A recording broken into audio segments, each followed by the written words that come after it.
Maux de ventre, diarrhée, fatigue, voici quelques-uns des symptômes de la maladie de Crohn et de la rectocolite hémorragique, deux maladies inflammatoires chroniques de l'intestin qu'on appelle également les MICI. Quelles sont les différences entre ces deux pathologies? Quelles en sont les causes?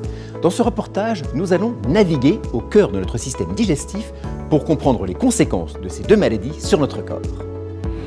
Qu'est-ce que les MICI? Les maladies inflammatoires chroniques de l'intestin, qu'on appelle aussi MICI, regroupent la maladie de Crohn et la rectocolite hémorragique, appelée aussi RCH. Il s'agit de maladies auto-immunes. Il y aurait une prédisposition génétique à développer une suractivation de la réaction immunitaire intestinale, responsable des lésions inflammatoires de la muqueuse intestinale. Des facteurs de l'environnement sont également impliqués dans le développement des MICI.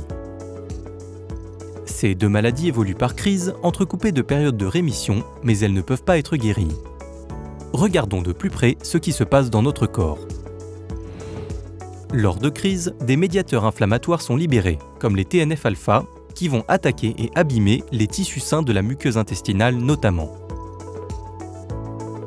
Des lésions vont alors se former qui peuvent donner lieu à des complications, comme des abcès ou des fistules, des passages entre deux organes. Dans le cas de la maladie de Crohn, l'inflammation peut toucher n'importe quelle partie du tube digestif, de la bouche à l'anus. Parmi les symptômes, on compte notamment des diarrhées fréquentes et une fatigue importante.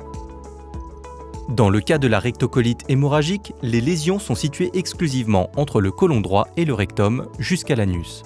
Des ulcérations apparaissent, provoquant des saignements. Les symptômes principaux lors de crise sont les selles sanglantes et glaireuses et une fatigue importante.